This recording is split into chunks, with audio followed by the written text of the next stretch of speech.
Breaking news. Warriors of Ukraine are actively knocking out Russians from their cities. By Max Hunder and Vitaly Nidii. Moscow abandoned its main bastion in northeastern Ukraine on Saturday, in a sudden collapse of one of the war's principal front lines after Ukrainian forces made a rapid advance. The swift fall of Izium in Kharkiv province was Moscow's worst defeat since its troops were forced back from the capital Kiev in March. Ukraine hailed it as a turning point in the 6-month-old war, with thousands of Russian soldiers leaving behind ammunition stockpiles and equipment as they fled. Russian forces used Izium as the logistics base for one of their main campaigns, a months-long assault from the north on the adjacent Donbass region comprised of Donetsk and Luhansk. The state-run TASS news agency quoted Russia's defense ministry as saying it had ordered troops to leave the vicinity and reinforce operations elsewhere in Donetsk. The head of Russia's administration in Kharkiv told residents to evacuate the province and flee to Russia to save lives, TASS reported. Witnesses described traffic jams of cars with people leaving Russian-held territory. If the reported gains are held, it would be a serious blow for Russia, which Western intelligence services say has suffered huge casualties.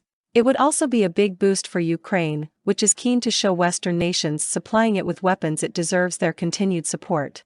There is pressure on Kyiv to demonstrate progress before winter sets in, amid threats by Russian President Vladimir Putin to halt all energy shipments to Europe if Brussels goes ahead with a proposal to cap the price of Russian oil exports. Ukraine's Foreign Minister Dmytro Kuleba said in Kyiv that Ukrainian forces had demonstrated they were capable of defeating the Russian army with the weapons given to them. And so I reiterate, the more weapons we receive, the faster we will win, and the faster this war will end, he said. In his nightly video address on Saturday, President Volodymyr Zelensky said Ukraine's armed forces had recovered around 2,000 square kilometers, 770 square miles, of territory since its counter-offensive was launched earlier this month. The Russian army is claiming the title of fastest army in the world. Keep running. Andriy Yermak, Zelensky's chief of staff, wrote on Twitter. Ukrainian officials stopped short of confirming they had recaptured Izium, but Yermak earlier posted a photo of troops on its outskirts and tweeted an emoji of grapes. The city's name means raisin. The Russian withdrawal announcement came hours after Ukrainian troops captured the city of Kupiansk farther north, the sole railway hub supplying Russia's entire front line across northeastern Ukraine. Ukrainian officials posted photos early on Saturday of their troops raising the country's blue and yellow flag in front of Kupiansk City Hall. That left thousands of Russian troops abruptly cut off from supplies along a front that has seen some of the most intense battles of the war. Igor Girkin, a former commander of pro-Russian forces in eastern Ukraine, called the Russian pullback a major defeat in remarks on Telegram. Mechanized assault. Ukraine has for weeks been talking up a big counteroffensive in the south, which also is underway though details are sparse.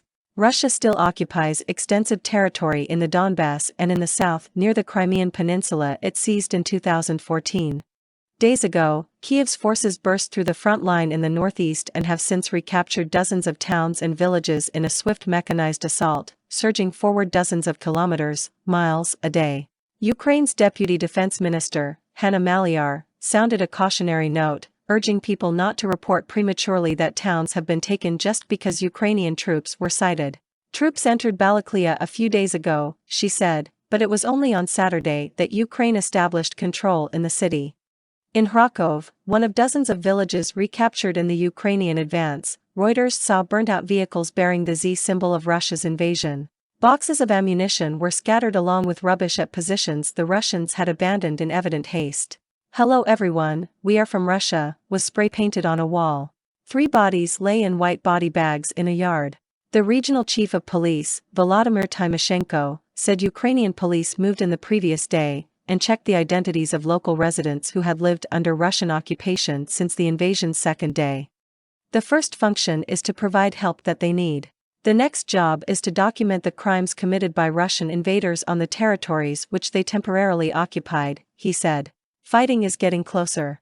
A witness in Veluki, a town in Russia's Belgorod region near the border with Ukraine, told Reuters she saw families from Kupiansk eating and sleeping in their cars along roads. "I was at the market today and saw a lot of people from Kupiansk. They say half of the city was taken by the Ukrainian army and Russia is retreating. The fighting is getting closer," the witness said. Belgorod Governor Vyacheslav Gladkov said officials were giving food and medical aid to people queuing at a crossing into Russia.